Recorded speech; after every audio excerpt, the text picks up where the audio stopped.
Users are the financial blood of YouTube. Without us, they don't exist. Now that we've established the balance of power, let's see if we can get YouTube to play ball.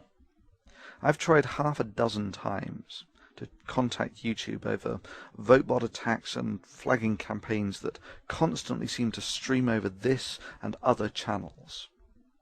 Interestingly, the only time I ever saw a response from YouTube was over a phishing email I received from someone claiming to be a YouTube representative.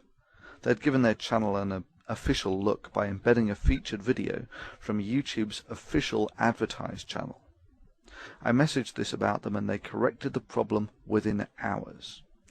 Oh yeah, when YouTube deems something in their personal interests, they can act quick enough. Now I feel that YouTube is aware of the problem that this channel and others are facing. They have simply elected not to communicate or act as they don't deem it in their financial interests. However, without users, YouTube is nothing. Users are the lifeblood of YouTube. Collective action by users necessitates a response by YouTube. It has been my ongoing and lengthy experience that YouTube's help system is utterly ineffective and deliberately infuriating to use. It has become clear to me that YouTube not only reads messages sent to its advertised channel, but rapidly acts on them when it's in their best interests. This is, of course, essential to their financial existence of advertising revenue. They have to read these messages. Well, you don't have to be Einstein to figure out what the most effective strategy for the users is. If you're going to protest as a user, do it where it's effective. If you're unhappy with YouTube's inaction regarding Votebots, script voting, spamming, false flagging campaigns, and YouTube's inability to correct these mistakes, then feel free to voice your concern to this woman. Welcome to YouTube's very own brand channel. This is our version of an online media kit. I'm Susie Ryder. I'm the Director of Ad Sales at YouTube, and it has been staggering over the course of the last couple years to see YouTube grow from a small video sharing site to garnering the 6th largest audience on the web. There are a couple things that a marketer or an advertiser needs to get. The first one is that on YouTube it's really about participating. Look at me dancing with Soldier Boy. I'm participating. You heard Susie. It's all about participation. You can take her up on her offer and contact her either directly through YouTube's advertised channel or via the link provided. Basically, Google Susie Ryder's name. Now, I have no doubt that a company like YouTube will do their best to get the spam filters on this first thing Monday morning. So if you want your voice to be heard, it's best to use unique wording and probably include the odd line about advertising, etc. Be creative.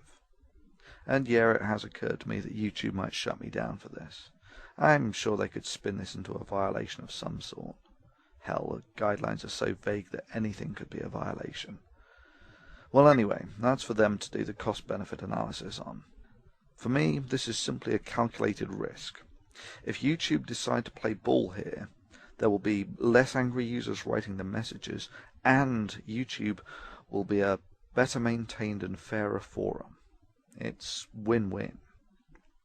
If they don't, then the Thunderfoot channel is gone, and YouTube makes its statement about how it values the opinions of users, and the site likely becomes an increasingly bland and sterile commercial video network, the trajectory it's arguably on already. Irrespective of YouTube's actions, the optimum strategy for us free thinkers now is for you to add the big channels as friends. Basically, this allows us, when someone brings a Votebot attack to our attention, to alert thousands and maybe even tens of thousands to the problem. This is a form of workaround for dealing with symptoms.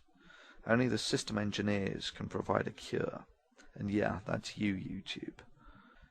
Users, the time has come for you to decide if YouTube's inaction to correct the willful abuse and the detrimental effects that this has had on your experience of using YouTube merits you writing to them.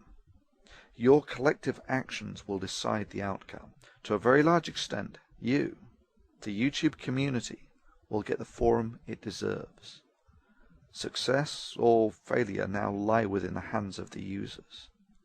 It is time to choose your path.